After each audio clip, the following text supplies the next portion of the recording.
别人打联盟靠御3家，而我靠一整个神兽军团，只因绑定了专属神兽系统，任何神兽都会被我一球必中。而这只是开始。小凡，想好了没有？菊草叶、火球鼠、小巨鳄，你选哪只作为你的伙伴？博士正要向你介绍宝可梦的时候，你的脑子里突然提示系统绑定。叮，神兽系统绑定成功。1. 大师之力，你可以100%捕捉到传说中的神奇宝贝。2. 神兽之力，只要抓获到一只传说中的神奇宝贝，就能获得他们的一个技能。3. 魅力光环，只要成为你的神奇宝贝，他们的各项能力值就能无上限的一直增加。4. 神兽感知力，方圆1里，只要有传说中的神奇宝贝存在，你就能有感知，越靠近感知越强。你瞬间愣住了，不是因为系统的绑定，而是系统介绍完的下一秒，你就感知到附近有一只神奇宝贝在吸引着你。此时你身后的玩家喊道：“你在发什么愣？快点选啊，后面还有很多人等着呢。”这你才从愣神中缓过来。博士，能不能先给我几颗空的精灵球？我要去抓野生的。与金木博士很是诧异，你不从我们这里挑选伙伴，而是想要靠自己直接去抓野生的。你坚定的点了点头，拜托了博士，请给我几颗精灵球。与金木博士见你如此坚定，也不再劝阻，拿出5个精灵球给了你，说道：“你要是收复失败了，可以再来领取你的伙伴。”你感谢了一声，就拿着精灵球往外跑去了。后面排队的玩家发出嘲讽：“这货真是笑死我了，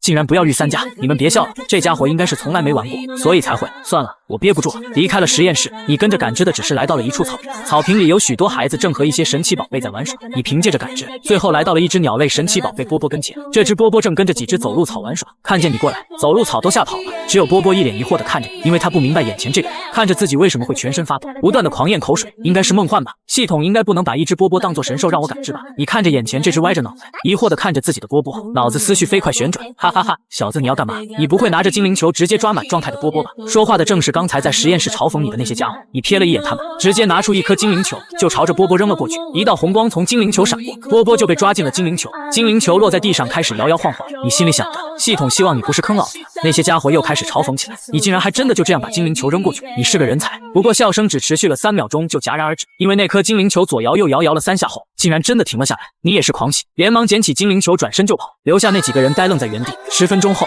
你跑到了一个无人的小树林中，发现没人跟来，松了一口气，低头看着精灵球，摁了下中间的白色按钮，只见一只似猫一样的粉色神奇宝贝从中出现，出来后就歪着个大脑袋看着。梦幻，真的是梦幻！你狂喜，激动的都要跳起来。系统提示音突然响起，同时你的眼前弹出一块只有你才能看到的系统面板。叮，成功捕捉传说中的神奇宝贝梦幻，请从技能中挑选一个作为你的技能，换之神奇宝贝梦幻。性别无，特性同步，将自己的中毒麻痹灼伤状态传染给对手。原始之力10%几率令自身力量翻倍。预知未来，发出一团念力，在未来的某一时刻攻击敌方。梦幻的技能很多，一连串的强大技能让你看得眼花缭乱，你也没有对选择一个技能而犹豫，直接道：“我选择梦幻的变身技能。”下一秒，你就感觉自己好像就变成了神奇宝贝了一样，脑子里多出了一个技能。看着梦幻，你嘴角渐渐上扬，这简直是个神技，能够变身任何神奇宝贝的样子，并且能够使用他们所有的技能。那我变身梦幻不就等于拥有所有技能了吗？2秒半后，梦幻本体歪着脑袋，在看到你变成自己同类的那一刻，猛地就被吓了一跳。又过了一会，他像是接受了你变成自己同类，好奇的飘到了你身旁。喵，意思是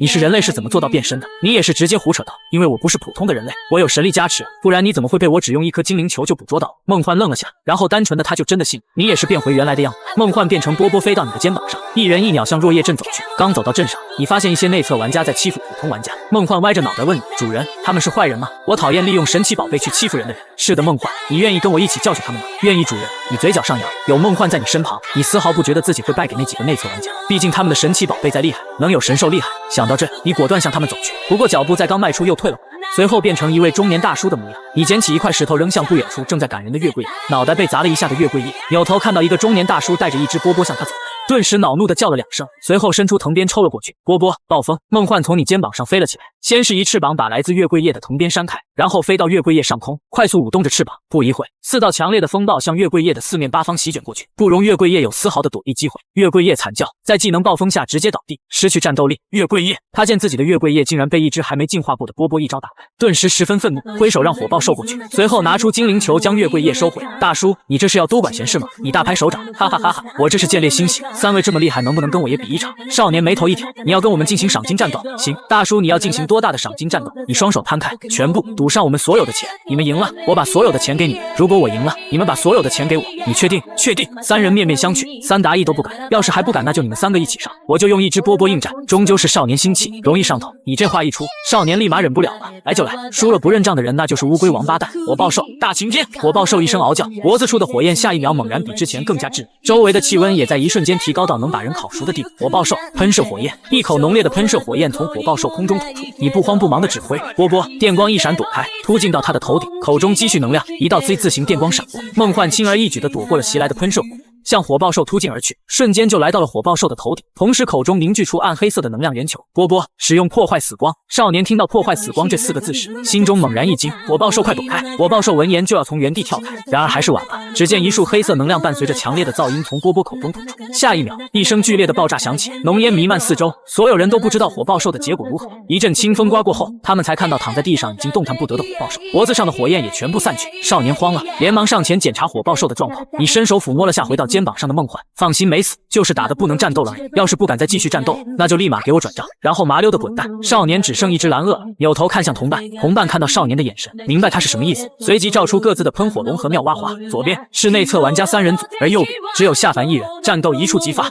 少年最先下令，蓝鳄毁灭，企图让波波陷入短暂的恐惧中失去行动力，可面对着蓝鳄狰狞的面容，波波没有丝毫的反应，反而朝着小巨鳄打了个哈欠。蓝鳄看着波波这个表情，顿时陷入了无比狂怒，二话不说自己就朝着波波冲了过去。不好，这是技能挑衅。少年的同伴喊了，喷火龙去帮蓝鳄，少女也紧接着道，妙蛙花阳光烈焰，你嘴角上扬开始下令，波波影子分身向他们分别冲去。梦幻叫了一声，随即只见他的身躯一分为3，分别向蓝鳄、喷火龙、妙蛙花冲去。2位少年连忙下令，蓝鳄水枪，喷火龙喷射火焰，一道水柱和一道火焰瞬间将2只波波冲散。假身，所有人连忙将目光看向直奔妙蛙花的波波，紧接着他们就听到你的声音，波波破坏死光。2秒半后，妙蛙花凝聚出一个犹如小太阳的光球，少女连忙下令，妙蛙花阳光烈焰，快！下一秒，一道强烈刺眼的光束朝着空中凝聚能量的波波冲去，一瞬间，所有人仿佛看到了波波在光束下被消融的画面，哈哈哈哈！结束了，你的波波已经没了。看着少年得意忘形的样子，你淡然说出，你真当结束了吗？什么意思？你伸手举天，一清脆的响指声进入到众人的耳光里，所有人抬头看去，半空中，他们竟看到一只波波在向地面俯冲，口中吐出黑色能量光束，目标正是地面上那只正要向主人邀功的妙蛙花。只听一声剧烈的炸响，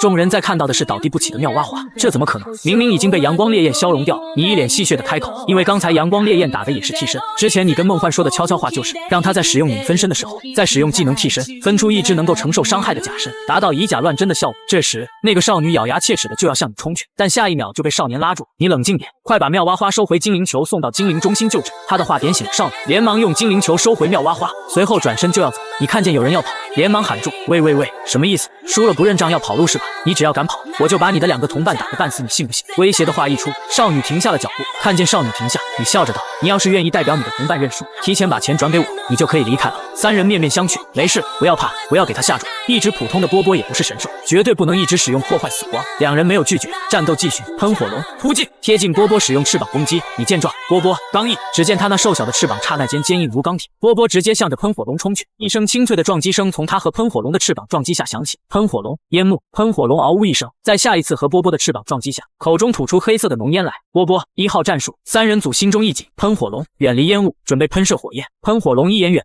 口中开始蕴含火焰，而下一秒，浓烟里冲出3只波波，每一只口中都在凝聚破坏死光的能量，向着喷火龙冲去。所有人都惊呆了，不过少年连忙道，是影子分身，其中有2只是假的。喷火龙喷射火焰，3个一起喷，喷火龙把嘴里的火焰猛然喷出，距离最近的那只瞬间被吐的消散，紧接着第2只被吐消散，那真身只能是最后一只。喷火龙全部火焰吐向那最后一只，喷火龙随即将体内力量全部凝聚在这喷射火焰的最后一喷中，哗地一声，那最后一只也消散了。假的，依旧是假的。3人心里顿时一疙瘩。而此时，在浓烟中，一道黑色光束从里面冲出，直接正中已经哑火了的喷火龙。喷火龙直接失去战斗力，而最后一只蓝鳄转身就跑。你大笑道，还打吗？3人组咬牙切齿地看着你，在转账的时候说道，有种留个联系方式，以后再战。借此机会，你将早就备好极具逼格的说辞说了出来，只有强者才配拥有我的联系方式，而你们只要知道我来自众神殿就够。3人面面相觑，压根没听过这个地方，于是就给你扣上 NPC 的帽子，之后你变回原本的模样，带着梦幻开始了新的旅程。成都地区桔梗市，这段时间你去挑战了飞行系道馆，也成功战胜了道馆馆主。正在你收下勋章的时候，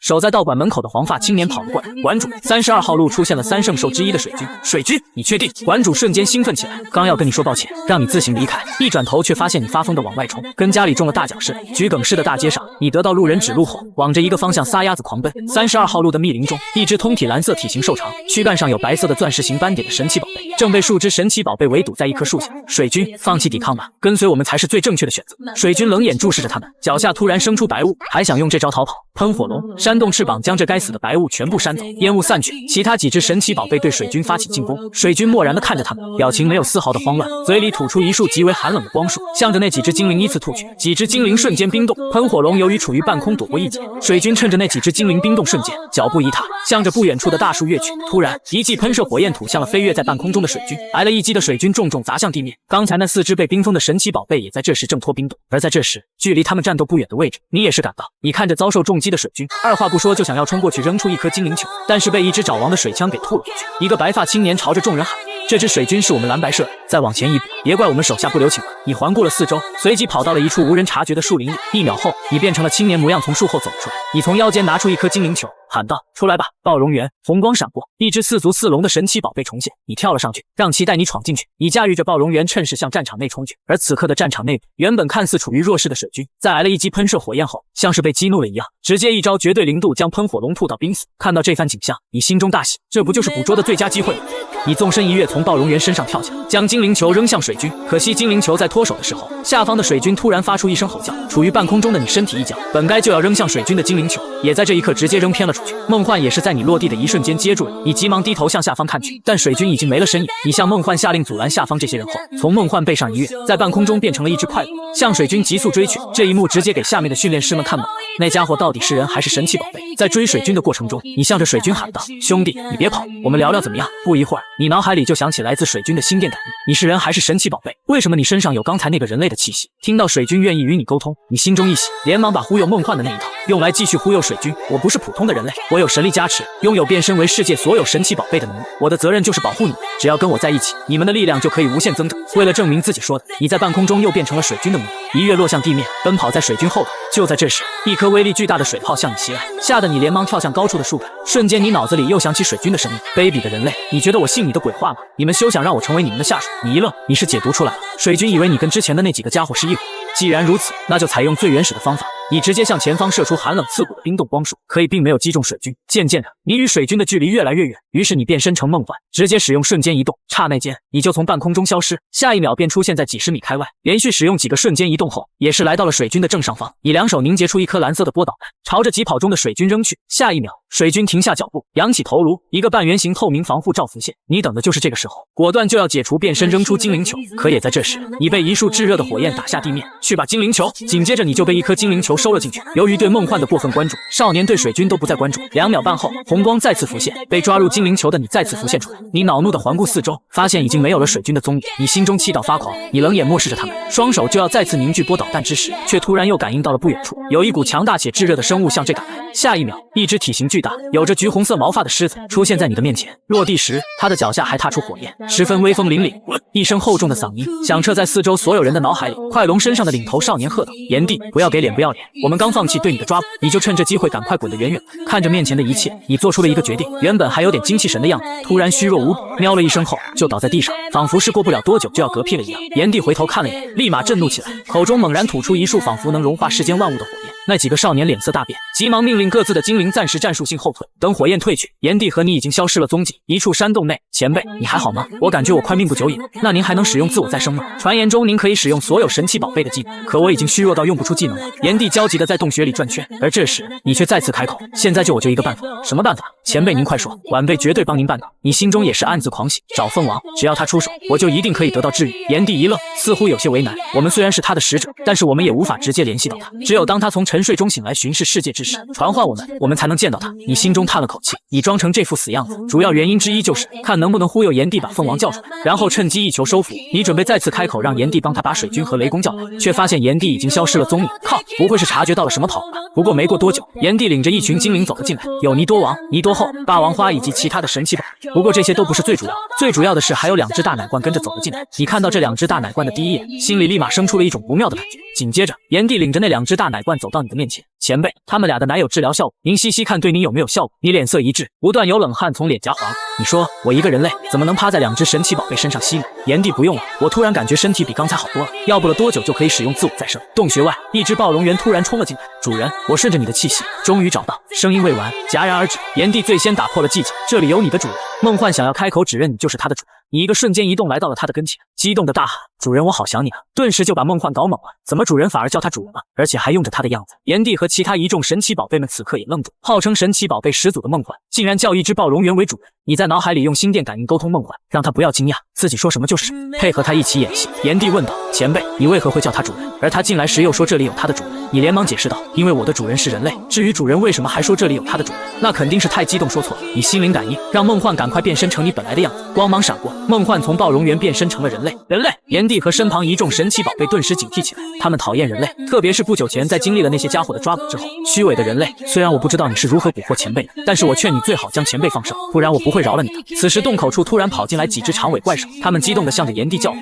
炎帝大人，有人类来了，正在森林里搜寻。我听到他们在讨论抓捕梦幻大人的事。”炎帝领着一群神奇宝贝走出了洞穴，只留下了那两只大脑怪。不过在经过梦幻之时，他还说了一句话：“梦幻前辈还有伤，让他在这里休息。如果你想带着前辈跑，我让你为自己的行为付出代价。”说完，炎帝领着神奇宝贝们走了，而梦幻涨红着脸，恼怒地瞪了眼你。你看到梦幻这样，连忙心电感应安慰道：“不生气，不生气，等他们走远了，我们马上就换回来。”几秒钟后，看着炎帝领着那群神奇宝贝走远，口中随即吐出一团白色的浓雾，将自己和梦幻笼罩其中。2秒半后，你变回了本来的模样。梦幻也趁机终于回到了原来的样子，去喝奶去了。你离开了洞穴，变成了一只波波后，用着神兽感知力向炎帝的位置赶去。几分钟后，你来到了距离洞穴4、5公里远的河流旁，炎帝就在此处领着一大群神奇宝贝和近百位神奇宝贝训练师们战斗。不过看了一会后，你就感觉到些许不对劲。炎帝很强，像是有万夫不当之勇，但是终究强的只是他一个。其他神奇宝贝在面对有训练师指挥的神奇宝贝们，基本都打，甚至还有些被打伤后被人用精灵球趁机抓走。简单来说就是，炎帝这边打着打着队友会越来越少，而对面打着打着队友反而越来越多。一棵树上，你看着下面被不断围攻，还咬牙坚持着要保护梦幻的炎帝，忍不住生出敬佩之情。你心中想到，到我出手的时候，下一秒白光闪过，你从波波再次变成了梦幻的样，向着战场冲去，同时双手凝聚出一颗波导弹，朝着正要向炎帝发动破坏死光的班基拉斯扔去。一声爆炸声响起，同时也引起了许多人的注意。当看到了变成梦幻的你后，顿时激动到疯狂，紧接着就是几十个远程技能向着你打去，你直接使用一个瞬间移动躲开，然后挑衅的向着他们勾了勾手，随后就向着跟洞穴完全相反的方向跑去。快龙少年连忙下令，兄弟们追，不要管炎帝了，抓住梦幻才是头等大事。乌泱泱的一群人纷纷朝着你的方向跟发了疯似的追去。不过要论跑得最快，还是要数炎帝，他5秒钟不到就追到了你的正下方。炎帝用着心灵感应沟通：“前辈，你怎么会在这里？我不是让你在洞穴里好好的休息吗？”你却是淡淡的回答：“我不是你的前辈，我是他的主人。梦幻还在洞穴里，你不要跟着我，我把这些人全部引走。如果我回不来了，我希望你帮我守护好梦幻。”说完，你一个瞬间移动，又向着另一个方向跑去。炎帝看着你消失的位置呆住，刚才的话让他对你的感官开始发生天翻地覆的改变。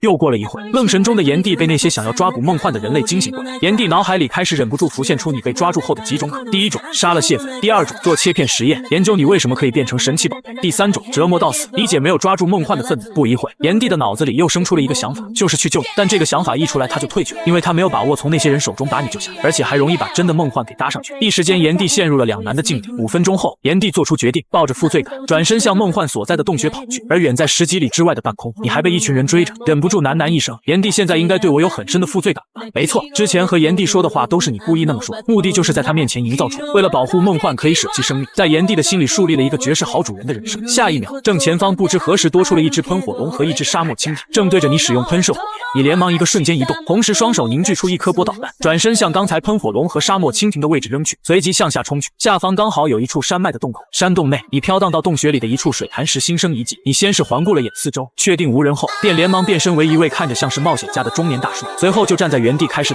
等待了大概5秒钟不到，耳旁传来了脚步声，你开始大声呐喊：“有没有人？快来人啊！有水系神奇宝贝的训练师们快过来！”快龙少年急迫道：“大叔，你是不是看到梦幻？他在哪？快告诉我！”你表现出一副十分诧异的样子，你怎么知道我看到梦幻？快龙少年恶狠狠道：“别废话，快告诉我梦幻在哪！”他冲进了这水潭里。快龙少年一听，拿出一颗精灵球，摁下开关，红光闪过，一只哥达鸭放了出来。快龙少年下令道：“哥达鸭，梦幻在这水潭里，你快追他，一定不要让他给我跑了！”那些人纷纷放出各自的水系神奇宝贝。2秒钟后，以哥达鸭为首，一群水系的神奇宝贝们潜入了水中。你凑到了快龙少年眼前：“小帅哥，你们要是抓住了梦幻，能让我合个影留个纪念吗？”结果被快龙少年嘲讽，被一群人给扔出了洞穴。你表现出一副憋屈的样子，然后恋恋不舍地离开。只不过随着离洞穴越来越远，你的憋屈的表情渐渐开始向憋笑转变，直到远离了有1公里后，你终于憋不住的开始放声大笑起来。桔梗是南方密林中的一处洞穴，炎帝直视着梦幻，一副想要跟他对话的样子，但下一秒，炎帝又叹了口气，把刚要张开的嘴又闭了回去。一时间，说谎的负罪感和见死不救的负罪感，双重负罪感压在炎帝的身上。炎帝在心中低喃：“对不起，我之前不该对你说出那样的话。”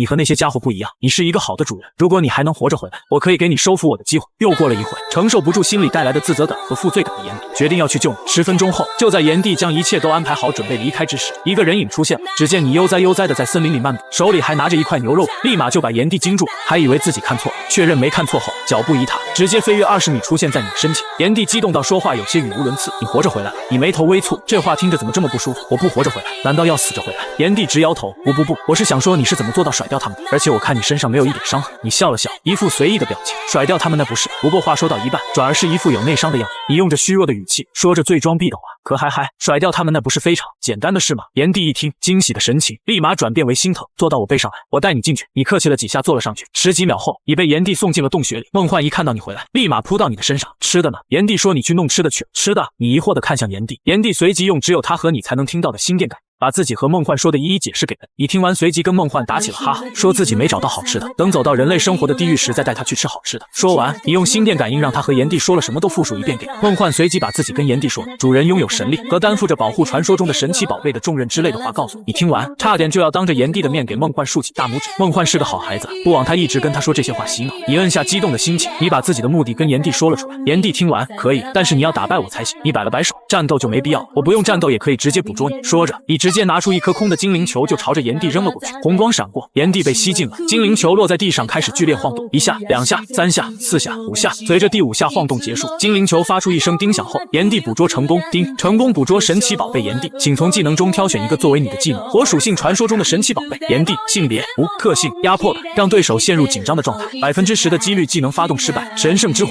用着神秘的火焰烧进对手进行攻击，有时会让对手陷入灼伤状态。神通力，发出看不见的神奇力量进行攻击，有时会使对手畏惧。炎帝会的技能也很多，虽然没有梦幻那么多，但也能让人看花了眼。然而你并没有犹豫，我选择炎帝的神通力，你并没有选择他那些强大的火系技能，而是选择超能系的技能，因为在你眼中，这些火系技能你压根就用不上，反而用出来就是给自己遭罪。因为这些技能都是在你人类形态下使用，你如果要用，也得跟神奇宝贝一样，从口中将火焰吐出来，完全就是在暴露自己是个异类，直接被抓起来切片。而神通力技能则不同，因为你的攻击都是看不见，如果要攻击别人，没有人知道是你发出来的。你环顾了下四周，想要从附近的神奇宝贝中挑选一个作为你的实验品，但过了一会，你放弃了这个选择，毕竟都是炎帝保护的神奇宝贝，自己如果随意拿它们做试验品，只会让炎帝对自己心生芥蒂。捡起地上的精灵球，你把炎帝从里面放了出来。炎帝从精灵球溢出来，便立马问你，为什么你的精灵球会让我无法反抗？你微笑道，因为这就是我的神力之一，只要是我的精灵球，就算创世之神阿尔宙斯来了，也得乖乖的做我的宠物。炎帝听完，脸色一滞，但按照他你说法，岂不是和他碰的第一面，他就能直接抓捕自己？上前摸了摸炎帝的头，安抚他，你不用这么害怕，我的这项神力是上天为了让我更好的联合你，我除了这项神力外，还有一项对你们非常好的神力，只要成为了我的伙伴，你们的力量就能随着时间无上限的一直增长。什么意思？炎帝有点没理解，意思就是未来的日子，你哪怕什么都不用干，你都能越来越强，甚至比你的凤王前辈更强。当真？炎帝震惊，以往那股从容不迫的神情，现在被你弄得要把持不住。当真？不信你可以问小幻。炎帝没有回话，而是转身走出洞穴，看着尼多王、尼多后他们陷入了思考。2个小时后，森林中传来比雕的笑声，几秒钟后，比雕落在了地面，你背着一股股的双肩背包从比雕背上跳下来后，你便向着早已等待多时的炎帝喊道，叫他们过来吧。同时打开双肩背包，亮出里面满满当当的精灵球，差不多有200颗。2个小时前，由于炎帝害怕自己离开这里后，这里的神奇宝贝会受到人打扰，就想请求你将他们一一收服，这样不仅别人将无法再收服他们，而他们也可以利用你的神力一直增长力量。你没有拒绝，虽然收服他们不会获得技能，但还是答应了，毕竟在炎帝面前装的跟圣人一样，那总得真的付出点跟圣人一样的行动。不过好在只是收服受炎帝照顾的精灵，以及一些族群进化到最终状态的精灵，不然你就是把全部的财产都用来买精灵球，都怕是收不完。炎帝向着森林里赶来的神奇宝贝们传声，大家都过来吧，依次排队。不一会，森林里就响起了许多的神奇宝贝的叫声，他们按照炎帝的话有序排起了队。你收服的第1只、第2只精灵是尼多王和尼多后，收服他们后，从比雕的背上还拿出了2包神奇宝贝的零食交给了他们，让他们拿着零食给他们的孩子吃。没有多说什么，向着排到第3位的小卡比兽喊道，小卡比兽，过来吧。不一会，憨态可掬的小卡比兽没有反抗的就让你拿出精灵球收服，只不过在你将它放出来后，准备从比雕背上也拿出一袋零食时交给他时，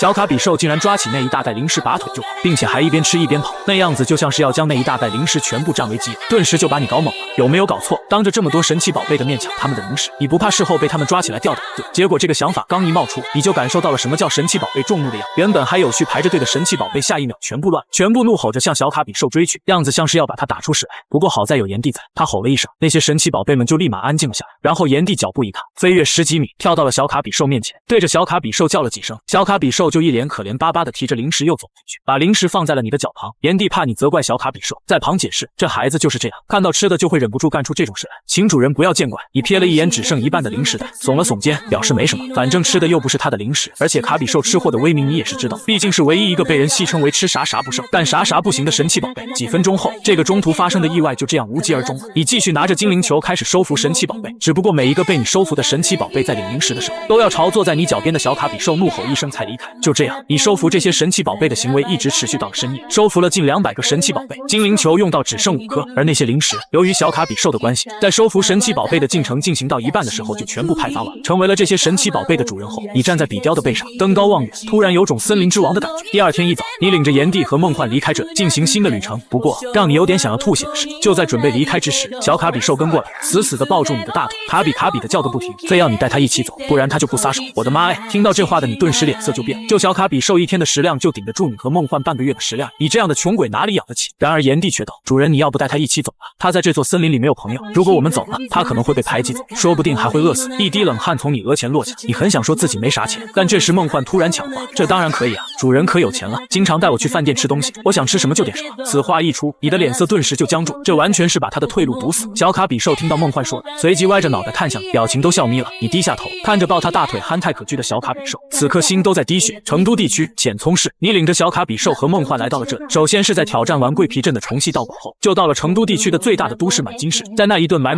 和吃，并且顺手打掉了精灵系道馆之后，在准备启程去往圆珠市的路上时，听到有人说在浅葱市看到了3圣兽之一的雷公之时，你就果断修改行进路线，带着自己的神奇宝贝们赶到了这里。一个中年人说自己昨天深夜下班时，在回家的路上碰到了雷公，当时就出现在他家的屋顶，在他准备扔出精灵球想要收服之际，可惜雷公转身就跑了。听完，你问了下雷公出现的具体时间以及照片，中年男子给了时间，但到照片的问题时，他就突然有些吞吞呜，说太过激动，只想着拿球收服，就错过了拍照的机会。说完后，中年男子忍不住想给自己一个大慌，因为这个谎撒的有些太蹩脚。随后你拿出手机，果断将钱转了过去。得到转账的中年男子难以置信的看了眼你，然后竟着急忙慌的去了厕所。等进去了厕所，他就立马露出贪婪的神情，拿着手机向自己的亲朋好友挨个打电话。这里有个大傻子，你们快点趁着机会过来等他。电话打了足足20分钟，他才从厕所走了出来，兴高采烈的准备向老板点菜，结果发现上个厕所的功夫，餐厅竟然就突然多了10几人，并且看样子都是和他一样，都是骗你这个有钱大傻子才能到这混吃混喝。不过也在这时，他眼角的余光突然看到你笑着向他招手，中年男子一喜，以为你又有什么东西可以让他骗，便立马小跑过去。结果一走上前，你指着一个少年道：大叔，这位小哥也发现了雷公，并且时间和你说的非常相近，只不过他说的位置和你的完全不同。中年男子脸色僵硬，顿时明白了你的意思，连忙道：帅哥，你别听这个小屁孩的话，他肯定是骗你的，我之前说的可都是真的。结果就是这2个人互相干了起来，最后还是少年赢了。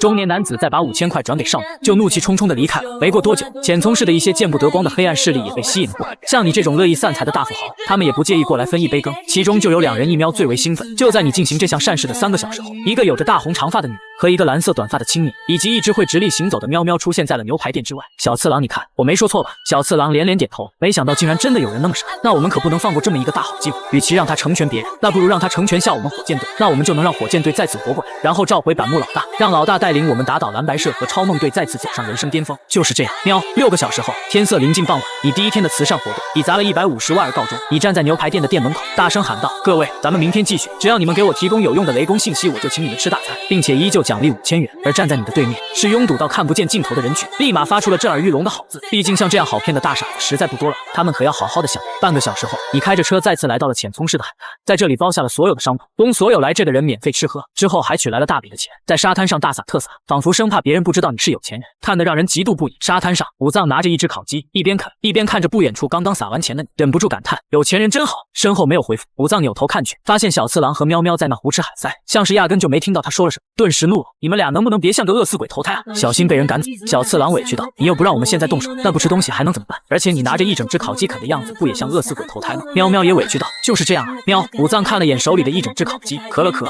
我不让你们现在动手，还不是怕太过嫌疑，所以这和我们吃东西有什么关系？而且万一我们没有抢成功，下一次还能像今天这样胡吃海塞的机会还不知道要多久。喵喵附和：就是这样啊。喵！一人一喵默契的拍了下掌。武藏无奈的叹了口气，不再多说什么，因为小次郎说的也对，撒钱撒累了，你领着小卡比兽和变成皮卡丘的梦幻找了一一个椅子坐了下来，口中嘀咕：怎么回事？我都表演到撒钱的地步，怎么还没有歹徒过来劫我的财？难道是我表演的还不够蠢？脑海里炎帝的声音响起：主人，你这个方法真的好吗？万一劫你财的也不知道雷公的下落怎么办？如果不知道，我就跟他们进行赏金挑战，我今天亏损的钱也从他们身上重新挣回来，反正最后我是不会亏的。听完你的回复，炎帝又一次沉默。10分钟后，一个戴着眼镜的男子和一个少年来到了你跟前，两人表示他们发现了雷公在浅葱市的隐藏地，只要你答应给他们1个亿，那他们不仅带你过去，还帮助你抓住雷公。两人这话一出，你立马高兴坏了，直接就答应了，并且还现场转了100万给两人当做感谢。而收到100万的两人也乐坏了，连忙让你跟他们走。这个情景让武藏小次郎还有喵喵看到后直接惊了，没想到自己的目标这么简单的就跟着人走了。1个小时后，你被带到一个偏僻的小场，你眉头一挑，向带你过来的两人：雷公在这里吗？雷公不在，我们老大在这里。想抓雷公的话，你跟我们老大说下就知道了。眼镜青年一脸和气的带着你走进去，等到你进入后，两人对待你的态度便开始转变。眼镜青年向着中间那个彪悍男子一脸得意的开口：老大，不负使命，这个有钱的大傻子我们带过来。你皱起眉头，有钱的大傻子？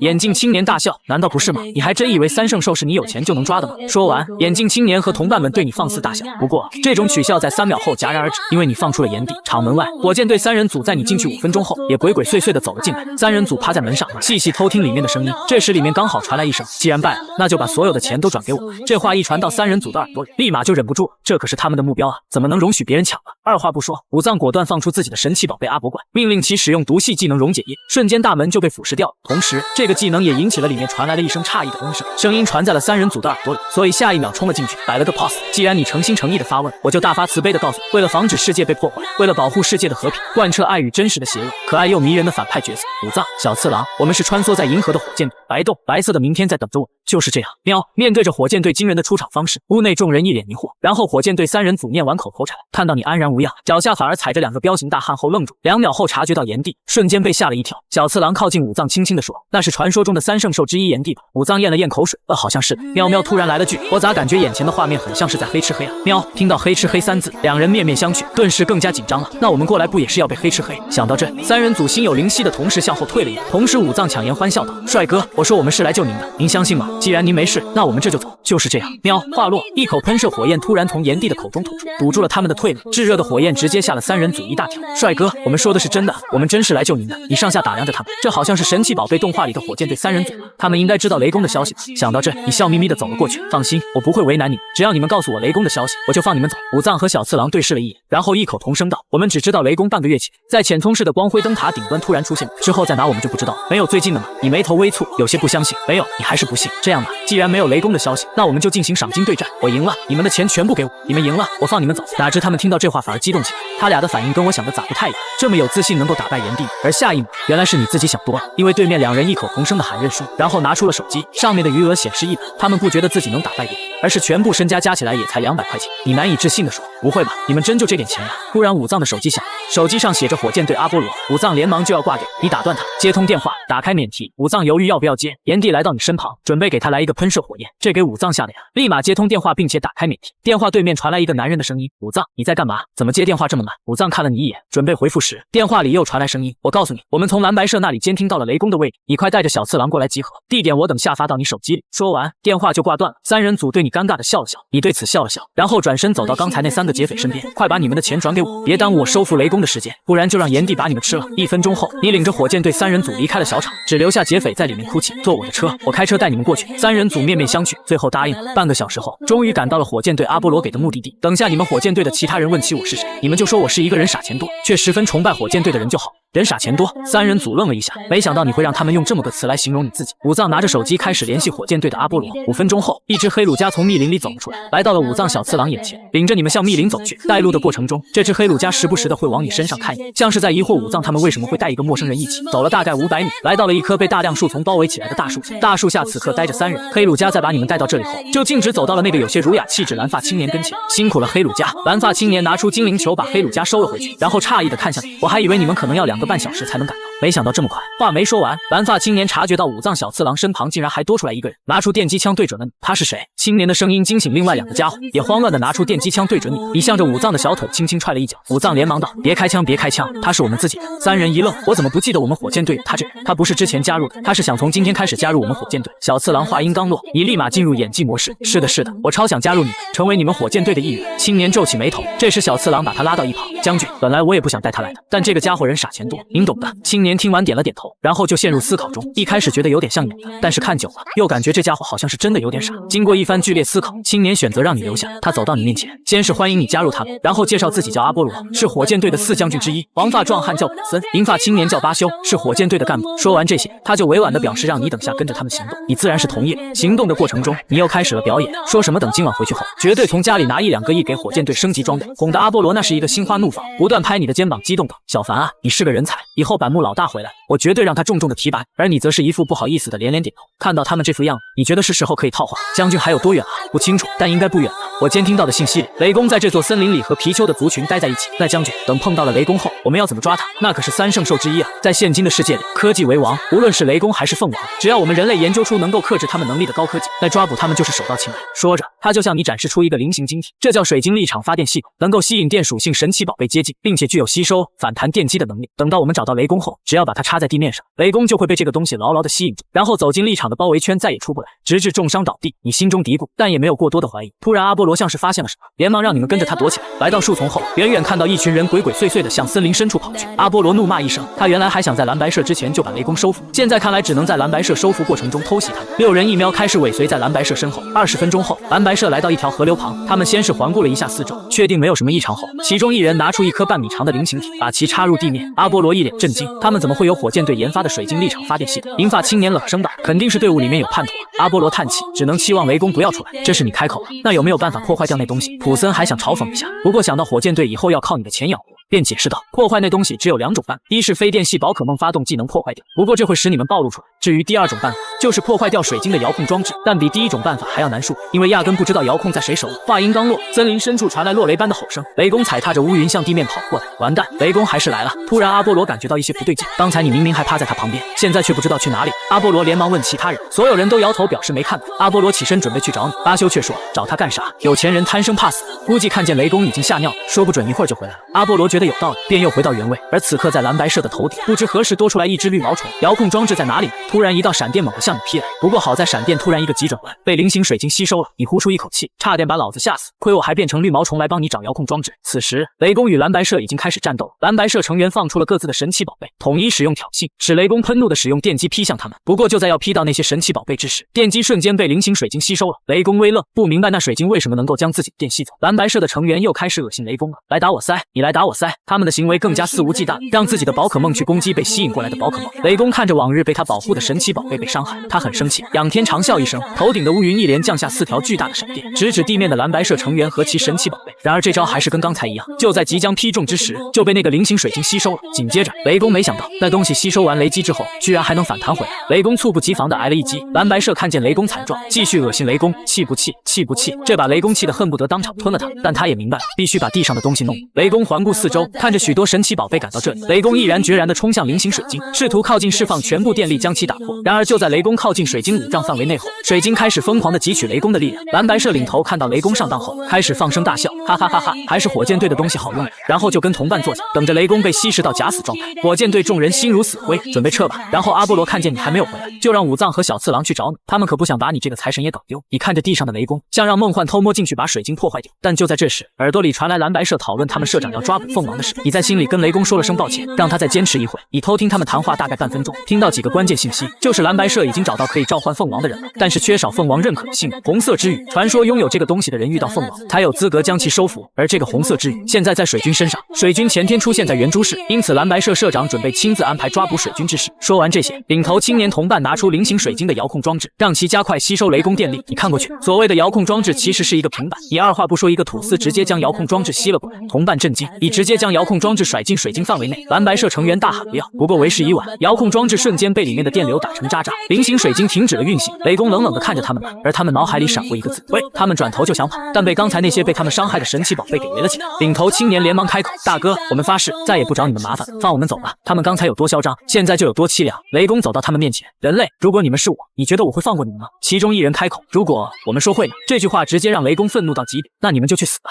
瞬间所有电力汇聚在森林半空，直觉告诉诉你赶紧躲远一点。于是你变成一只比比鸟，快速的远离了现场。火箭队众人看到半空中的景象，吓得目瞪口呆，也不找你了，惊慌的拔腿就跑。一道雷击下去，蓝白社众人瞬间化成粉末，只留下了几道微弱的星光。星光朝着一个方向飞去。你也是第一次看见玩家死亡后的场景，在神奇宝贝世界中死亡是不是可以回到现实生活？但好像也不是。而这时你又飞回刚才那棵树上，准备收服雷公。刚一落下，脑子里响起雷公的声音：“你是谁？”雷公在地面上凝视着你，因为刚才他留意到你从一只绿毛虫变换成比比鸟的过程。你刚准备要变回人类，就看见火箭队众人冲了出来，手里还抱着一块菱形水晶。雷公看到那个如噩梦一样的菱形体，瞬间愤怒起来，怒吼一声，就要使用打雷将阿波罗打死。可惜慢了一步，阿波罗毫不犹豫地将其插入地面。天雷降下，打中的只是火箭队的水晶立场发电系统。雷公，只要你自愿被我们收服，我立马将这个东西收走。雷公犹豫该怎么办时，一只比比鸟突然向着阿波罗袭来，同时使用刚翼，唰的一声，翅膀将阿波罗的背包一分为二。刚才还得意洋洋的阿波罗，瞬间跟石化了一样。雷公带领着一群电系神奇宝贝将火箭队包围起来，顿时就把武藏小次郎还有喵喵吓尿。突然，他们脑海里想起来与你的赌约，想到这里，他们大喊道：“我们和蓝白社失败了，小凡，现在是你出手的时候。”此时你听到武藏小次郎的叫声：“有鸟辨认，放出炎帝，炎帝等会我就坐在你背上，你尽量把步伐走得霸气一点。这次我们不仅要收服雷公，还要收服火箭队。”炎帝听到你的话也是有些头疼。主人，您不觉得现在雷公才是最麻烦的吗？他现在正在气头上，就算把他收服了，他也不会屈服于你。你耸了耸肩，这个我当然知道，只能先让他待在精灵球冷静一段时间，等收服了凤王，他自然就接受。武藏小次郎疯狂喊着让你救命，阿波罗也是愣住，一个二傻子怎么能救下我？突然右侧森林传来一声调侃的声音：“别喊了，别来了！”听到这熟悉的声音，所有人抬头看去，阿波罗三人震惊到结巴：“炎帝，这怎么可能？”雷公怒吼一声，直接朝你使用10万伏特。不过好在炎帝反应迅速，一个神速将10万伏特躲开，紧接着脑海里就想起了雷公的心电感应：“炎帝，你这是已经臣服于这些手段肮脏的人类了吗？”炎帝的出现让雷公非常愤怒，他不能接受自己曾经的战友此刻沦为这些人的手下去助纣为虐。你误会了，我的主人和这些要抓你的人不一样，而且还帮助你摆脱水晶立场发电系统的危机。不过说完，雷公反而更加生气了，他助我，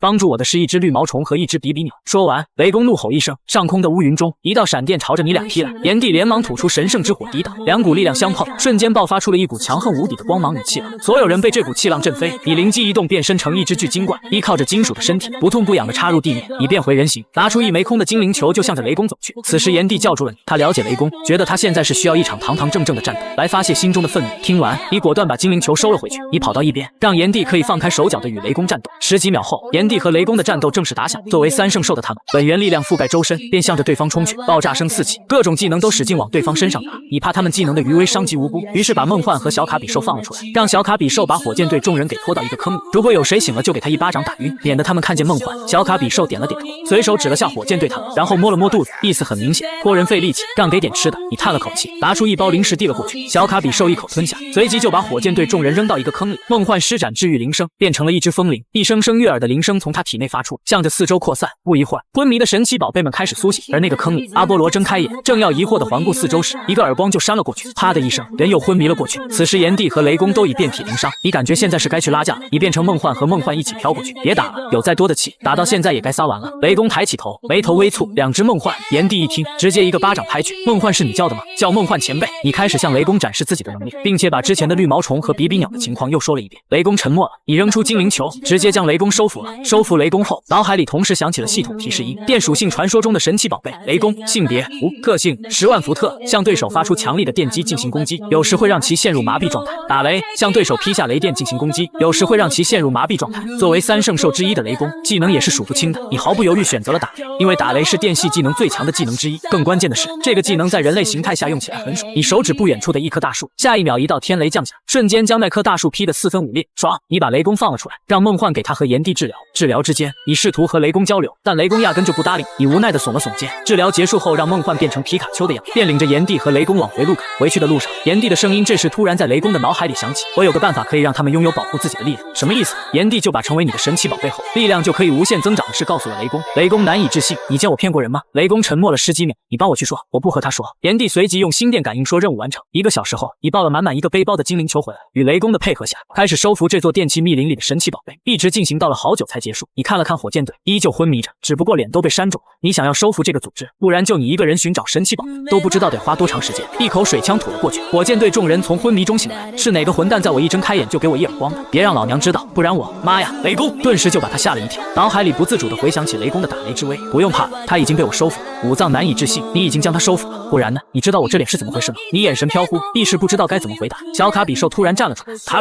比，一副我打的你怎么低，表情豪横至极，看得你恨不得给这个缺心眼来上一两拳。武藏气哭了，从小卡比兽的语调和表情，他读懂他的意思。你连忙解释道：这个是意外，小卡比兽扇你们耳光是为了救你，救我们。叽里咕噜说了一大堆，一旁几只神奇宝贝听完瞬间呆住，强都不服就服你。你看这三人组，还记得你们3之前说的话吗？阿波罗、普森、巴修扭头看向武藏他们，记得。那个，我能不能问一下，成为你的手下，我们需要做什么？你们首先要做的就是尽力把火箭队剩余的人都拉来跟着我混。武藏表情尴尬的看了眼阿波罗，当着领导的面被挖墙脚头的感觉真的好刺激。之后的事我会再安排，你们只要再邀请他们时，告诉他们以后要服务的对象叫做众神殿集合。武藏的表情从尴尬转变为疑惑。喵喵忍不住问了，众神殿是什么？是您成立的一个组织吗？喵，你摇头道，众神殿具体是什么你们不必知道，你们只要知道我是众神殿的一员。说完，你给他们转过去100万，作为以后的活动资金。武藏小次郎还有喵喵猛了，这给阿波罗、巴修和普森3人极度不理。突然你又想到了什么？指向还在那发呆的小卡比兽道，对了，为防你们3个给我出去丢人，这个家伙暂时由你们做他的训练师。在那静静看着你忽悠人的小卡比兽当即就懵逼了，连忙死死地抱住你的大腿。撒，你无奈地叹了口气，我没说不要你，这段时间我需要你帮我监视他们。小卡比兽，这是个非常重要的任务啊，以后你回来了，主人我绝对给你放肆吃1个月，想吃什么就吃什么。听到这话，小卡比兽有些心动了，随后伸手比了个2， 2个月，算了，给你再加1个月，3个月行了吧？不一会，被食物打动的小卡比兽就交给武藏小次郎了。而看着武藏小次郎如此待遇后，阿波罗3人忍不住，这个我们3也能加入吗？听到他们3人也想加入，你随即道，当然可以。随即也给3人转了100万，叮嘱了几句，就坐着炎帝离开了。7天后，你来到圆珠市，刚到路口就遇到蓝白社的人，现在圆珠市不允许进入，请您原路返回。如果我非要进去呢？青年脸色一冷，明白你是来找茬的，立马放出自己的神奇宝贝，语气带着威胁。现在可以走了吗？你笑了笑，威胁我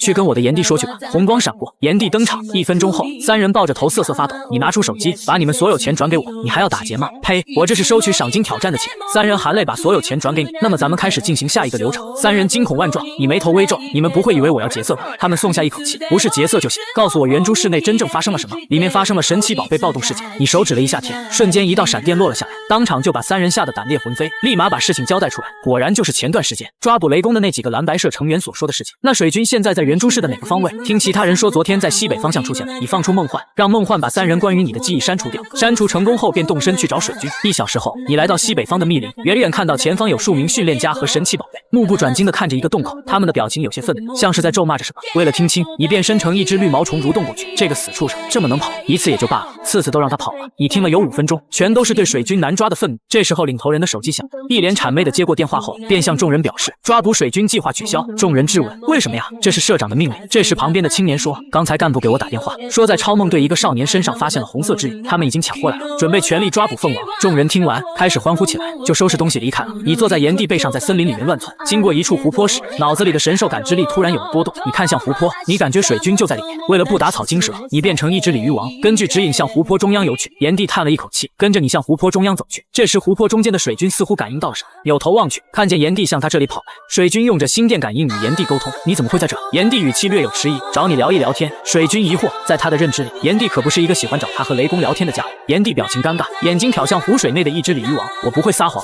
主人你倒是游快点。你环顾四周，准备来个鲤鱼跃龙门，然后在半空变成人，给水军一个惊喜。刚要往上冲的时候，你感觉自己像是打到了什么东西，紧接着你就听到一声震耳欲聋的吼叫声，一张狰狞的巨口向你袭来。你二话不说，对着巨口就是一记神通力。巨口略微停顿了下，你见机拼了老命的往上游，10米、9米、8米、7米、6米的时候，你才看清楚那是一只暴鲤鱼。此时正怒容满面的看着，本来人家睡得好好的，你一个尾巴朝着他的脸就是啪啪啪的一顿狂扇，这谁能忍？视线回到湖面上，水军发现了炎帝背上躺着的梦幻，刚要询问梦幻前辈为什么会在这时，湖水里一只鲤鱼破水而出，炎帝和水军梦幻扭头看去，这只鲤鱼王跃到了半空中，变成了人形，一手掏出精灵球，同时口中大喊道：“救命啊！”在水军还处于错愕之时，精灵球就扔了过去，红光闪过，水军连什么情况都没搞清楚就被收了进去。炎帝和梦幻震惊，我靠，主人这是在玩发誓吗？哪知下一秒，一条暴鲤龙面目狰狞的破水而出，不过下一秒看见你站在炎帝的背上大喊，刚才就是他追着我跑。暴鲤龙瞬间石化，没想到你居然还有大哥。暴鲤龙二话不说直接钻进水里，当做什么都没发生。由于成功抓捕水军，你脑海里又一次响起了系统提示1：成功捕捉神奇宝贝水军，请从技能中挑选一个作为你的技能。谁属性传说中的神奇宝贝水军，性别无，携带物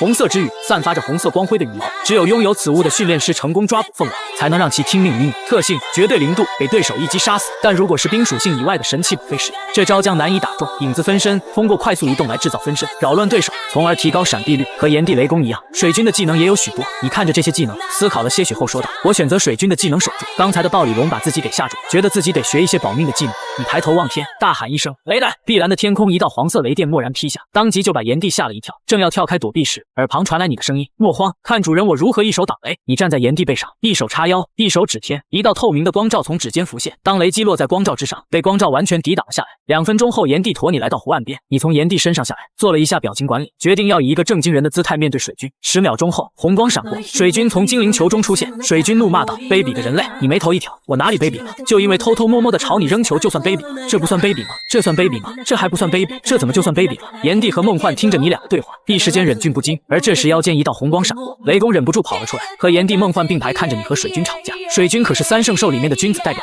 结果被你2、3句话刺激到发狂，手段肮脏，使用不正当的手段偷袭别人就算卑鄙。那请问什么叫手段肮脏？什么又算不正当手段？说话间，你往炎帝和雷公中间靠近，在你的机关枪嘴的一顿输出下，直接给水军自闭了。而你身后那3个吃瓜群众看着已经自闭的水军，心中只有4个字能够形容此刻的心情：我靠，牛！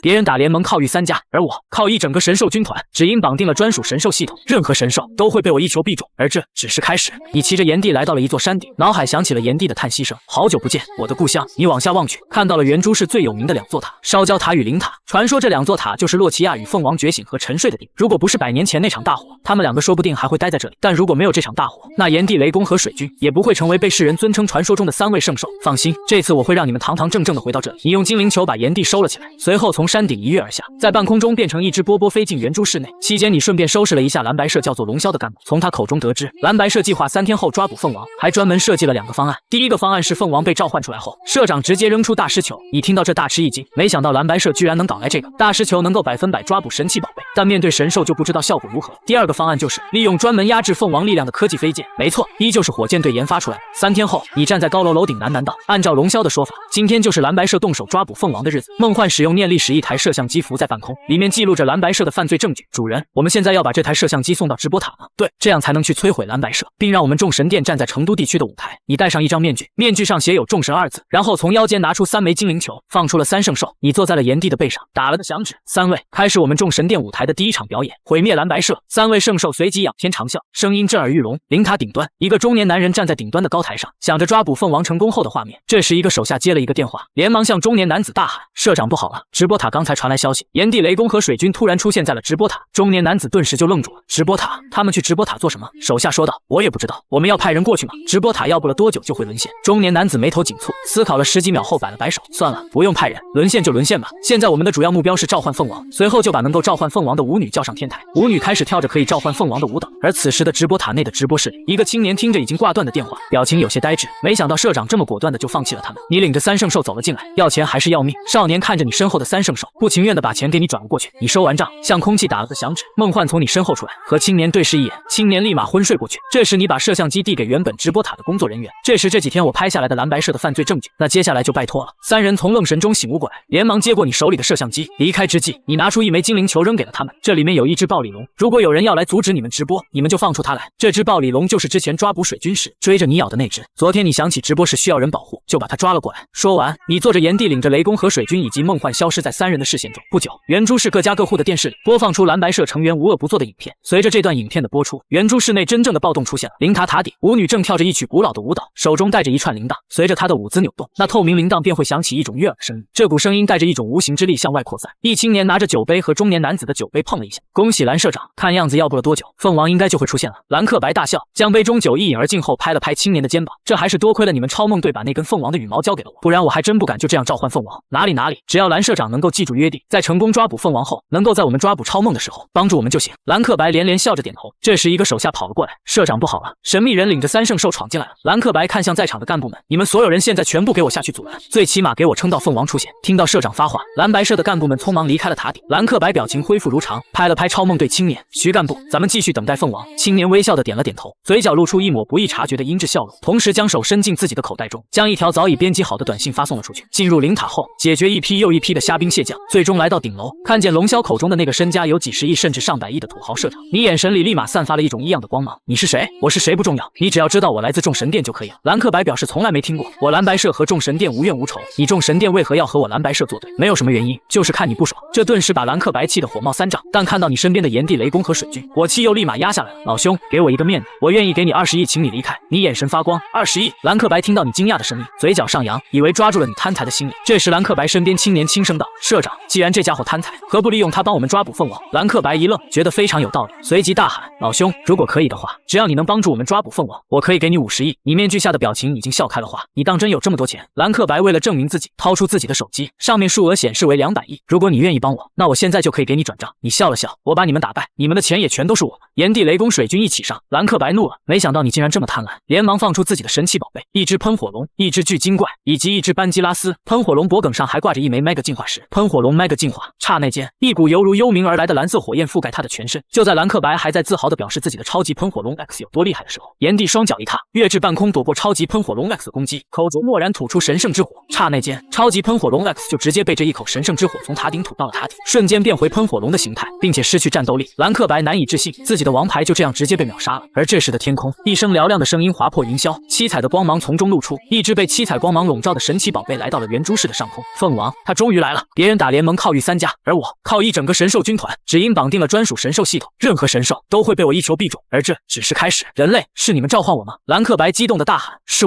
我召唤你的！同时从身上拿出红色之羽，凤王，与我进行战斗吧！说完，他面露讥讽的看着你，等下我收服了凤王，看我怎么揍你！你不为所动，死死的凝视着他手里的红色之羽。这不是我的羽毛，这不可能，这羽毛怎么可能会是假的？紧接着他想到这个羽毛是超梦队的，扭头就要质问徐来峰是怎么回事，忽然他的腰间被一把手枪抵住，白痴，因为真的红色之羽还在我这。兰克白顿时怒火中烧，你别忘了这是谁的地盘，现在放开我，将真的红色之羽交给我，我可以既往不咎。徐来峰表情轻蔑，你真当我超梦队一点准备没有吗？随后打响信号枪，火焰鸟、极冻鸟和闪电鸟分别从西南北方飞过来。兰克白震惊，关东地区的三圣鸟怎么会在这里？紧接着让众人更加震惊的是，那3只三圣鸟的后面竟陆续又飞出其他的三圣鸟，所有人都被此景象震惊到了。此时梦幻的声音在你脑海里响起，主人，他们并不是那3只圣鸟，他们没有神格，神格，对，他们只是族群中普通的一员。听梦幻这么一说，你就明白是怎么回事了。兰克白望着头顶那数十只三圣鸟，整个惊恐到无法自拔。不可能，这不可能！徐来峰讥讽道，你以为我们都想你们蓝白社那么垃圾吗？如果不是我，现在凤王已经被那小子抓走了。说完，徐来峰甩手就向着兰克白的双腿连打2枪，接着跳到一只极冻鸟的背上。你们好好看着我是怎么抓捕凤王的吧。话落，徐来峰开始指挥着三圣鸟开始抓捕凤王。你看向兰克白，此时一只幸福蛋正在给他疗伤，他望着三圣鸟身上的徐来峰，眼神中的愤怒溢于言表。老兄，要不要做个交易？兰克白连忙让下属在前面护着自己，怕什么呀？我都说了是来做个交易，什么交易？给我你们所有钱，我帮你出口气，把这些超梦队全部揍一顿。兰克白嗤笑道，你在开玩笑吗？把钱全都给你了，那跟解散蓝白社有何区别？你看你们现在还有能力跟超梦队对抗吗？不如损失一点钱，换自己的尊严和解气。兰克白突然冷静下来，你的一点钱等于200亿啊，老兄。还有，谁说我蓝白社没有反抗之力了？我告诉你，事情没进行到最后，胜负犹未可知。兰克白拿出手机，下达施行第2方案。5秒钟后，一艘科技飞舰向圆珠市赶来，此刻数十只三圣鸟围攻凤王一个，技能交叉不断的打向凤王，凤王仅用一招手住就将所有攻击抵挡下来。人类放弃吧，你们没有与我一战的实力。他将目光看向你，他在你身上感受到那根交给水军的羽毛，同时也感受到炎帝雷公还有水军的实力，与上次见面有着明显的提升。徐来峰怒吼道，使用终极技能。不一会，三圣鸟的技能全部同时射向凤王的手臂，瞬间爆炸四起，凤王的手柱在3合1的攻击下破碎了。徐来峰激动不已，右手从腰间拿出大师球，你连忙让梦幻使用念力把大师球弹飞。就在徐来峰要丢出大师球时，凤王的本源之力覆盖周身，瞬间狂风四起，将超梦队众人掀飞。退去吧，你现在知道我们的差距了吗？徐来峰紧咬牙关，脑海里浮现出与老大第一次碰到超梦的画面。超梦只是随手一指，就是他们难以匹敌的。他想借助凤王的力量来抓捕超梦，可是眼前却是他无法触及的存在。这时一道光束在所有人没有察觉之际射中了凤王，凄厉的叫声顿时响起，一艘飞剑来到灵塔上空。兰克白大笑，凤王终究是我蓝白社的。凤王对偷袭的行为无比愤怒，口中吐出神秘的火焰，火焰的炙热远超炎帝，但飞剑周身生出白色光照，凤王的神圣之火瞬间被吸收。紧接着飞剑直接射出2道光束，凤王再次使用手柱，光束被手柱抵挡，飞剑继续射出光束。一时间凤王与飞剑僵持不下，三圣兽看不下去了，连忙让你下令去摧毁飞剑，而你此时想到这飞剑是花费800亿制造出来，顿时不舍。突然你想到一个办法，我等下偷偷进入飞剑里，然后给飞剑开走，你们在下面看谁扔精灵球就给他弹飞。三圣兽对视一眼，最后点了点头，你变成梦幻，用隐身技能能向着飞剑飞去。你来到飞剑内，本想着先观察观察，结果看到一个熟悉的身影，龙霄。看到他，你二话没说就在他旁边步走了。这倒霉孩子嘴巴不严，套他的话比较简单。你观察了一会，发现在这艘飞剑里的权力还不小呢。龙霄回到休息室，一只梦幻凭空出现，直接给龙霄吓了一跳。你瞬间上前和他对视一眼，龙霄便昏睡过去。你变成他的样子，从他的衣服里拿出他的手机，发现现在又有了3万块，眉头一挑，给他留了100，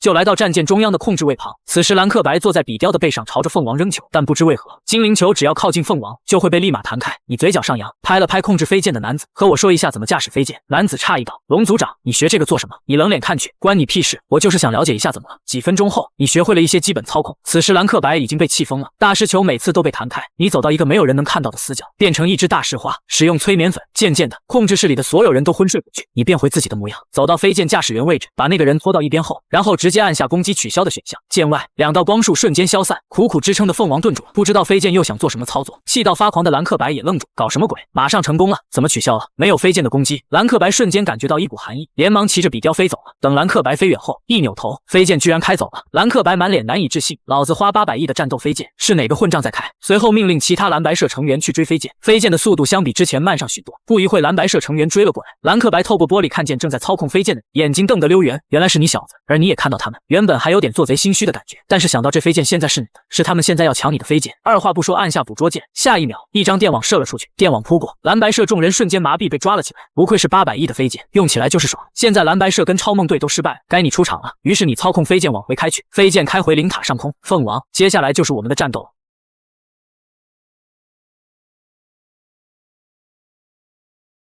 别人打联盟靠御3家，而我靠一整个神兽军团。只因绑定了专属神兽系统，任何神兽都会被我一球必中。而这只是开始。凤王对于拥有红色之羽的挑战者来者不拒，战斗拉开帷幕。雷公打雷，炎帝喷火，水军冰冻光束，3圣兽技能瞬间发动。凤王眼见直接使用手柱，3合1技能射入光照的瞬间，光照出现轻微裂痕。凤王夸赞一声，脑袋一仰，神圣之火从口中吐出。炎帝水军连忙使用攻击抵挡，甚至渐渐反压。凤王身体瞬间燃烧起火焰，口中的神圣之火威力暴涨，3圣兽被神圣之火扫过，直接从半空中坠入地面。你眉头一挑，这3个不会再演我吧？让那只梦幻参战吧，只凭他们3个是战胜不了我的。你扭头看向梦幻，小幻参战吧，让凤王见识你现在的力量。放心吧，主人，我绝对打败他，很好，很有精神。你低头看向下面的3圣兽，你们还可以继续战斗吗？可以，那从现在开始我来指挥。梦幻打断你的话，主人让我单独跟凤王对抗吧，我觉得我不比他差。你没想到梦幻会这么说，你笑着点头，行，我相信你可以打败凤王。随后你对凤王喊道，凤王，我们换个地方战斗吧，你和梦幻在这里战斗，很容易把圆珠石毁掉呀。凤王没有拒绝。10分钟后，来到一片汪洋大海上，来吧，梦幻，让我见识一下你的力量。凤王在烈日的照耀下，犹如跟太阳融为一体。你仰望着天空，小幻，看来你被轻视了。既然如此，那么就让他见识一下宝可梦祖先的实力吧。小幻使用波导弹，梦幻手中凝聚波导弹，朝着凤王发射过去。凤王依旧使用手柱抵挡，双方技能碰撞瞬间，技能双双破碎。很好，这招力量非常不错。既然如此，那就让你尝试一下我的神圣之火。一口火焰从凤王口中吐出，使用瞬间移动躲避攻击，让其靠近。小巧的梦幻避开火焰，轻而易举。随后连续使用瞬间移动靠近凤王。凤王使用起风，就在梦幻与凤王相差1丈之时，小幻瞬间移动到他的头顶，使用原始之力，梦幻凭空出现在凤王头顶，胸前凝聚着巨大的能量球。他向下一挥，刹那间，能量球直接打中凤王的背上，凤王直接被砸入。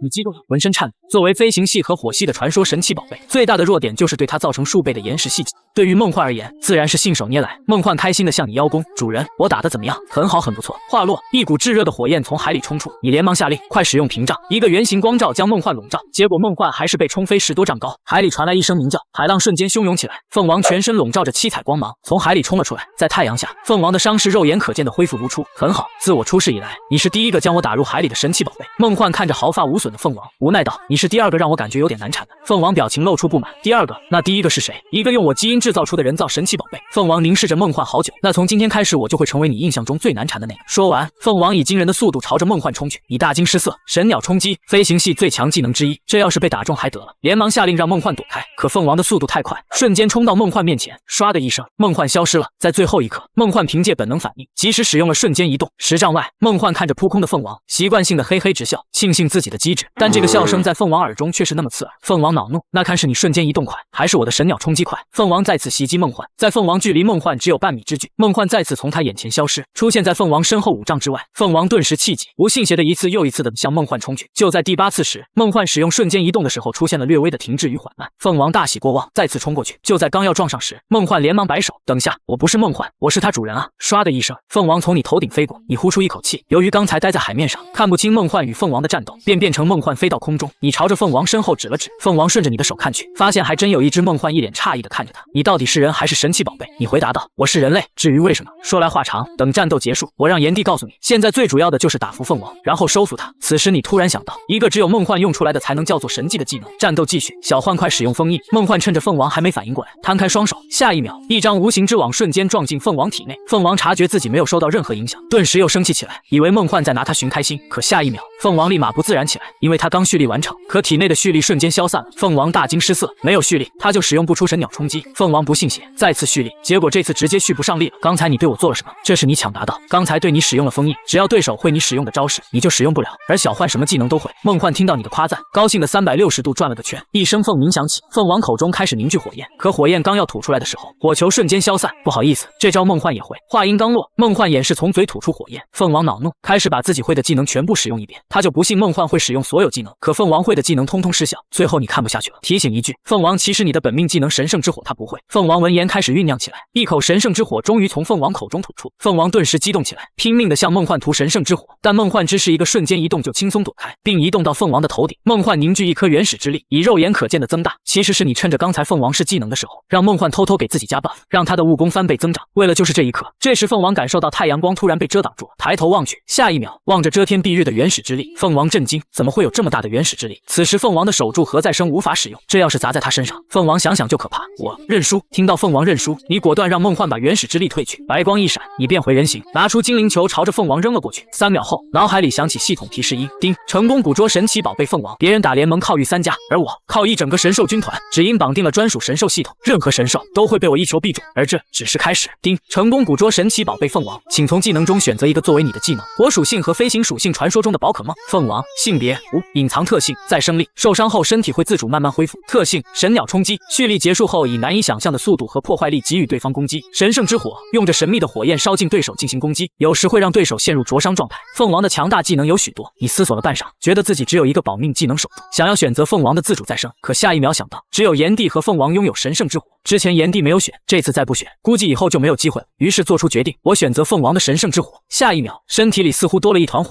你深吸一口气，准备尝试下神圣之火，然后掐诀喝道：火遁，好火球之术。你猛地从口中吐出一股神秘的炙热火焰。梦幻疑惑地看着你，为什么主人总做一些奇怪的行为？你满意的揉了揉胸口，回到地面，你拿出精灵球，放出凤王。凤王一脸疑惑，我知道你有万般疑惑，去跟炎帝聊吧，他会告诉真实的一切。炎帝挺胸上前一步，不一会，凤王和炎帝就陷入交流中。10分钟后，你们回到圆珠市，飞剑还在半空漂浮着，你变成梦幻的样子，使用瞬间移动进入飞剑内，一招水枪袭来。兰克白从昏睡中醒来，他一睁眼就看到一个少年和蔼可亲的看着他，是你。兰克白立马认出来你就是之前抢走他飞剑的神秘人。凤王呢？当然被我收服了。兰克白顿时一股心绞痛，自己谋划的一切竟给你做了嫁衣，别你不你的了，快把你的钱全转给我。随后你拿出一部手机，兰克白看着有些眼熟，这不是我的手机吗？现在我给你2条路，第一，跟我进行赏金对决，双方赌上所有的钱；第二，我现在就宰了你，让你失去一切，重新开始。兰克白硬气道，我选择第2条，成王败寇，我绝对不会让你得到200亿。兰克白的话让你有些意外，没想到这家伙这么硬气。你眉头一挑，小幻，既然他一心求死，那我们就成全他。你变成耿鬼，先给他一发催眠术，再来一发噩梦，梦境设计成把他吊在一根柱子上，被人日复一日的千刀万剐。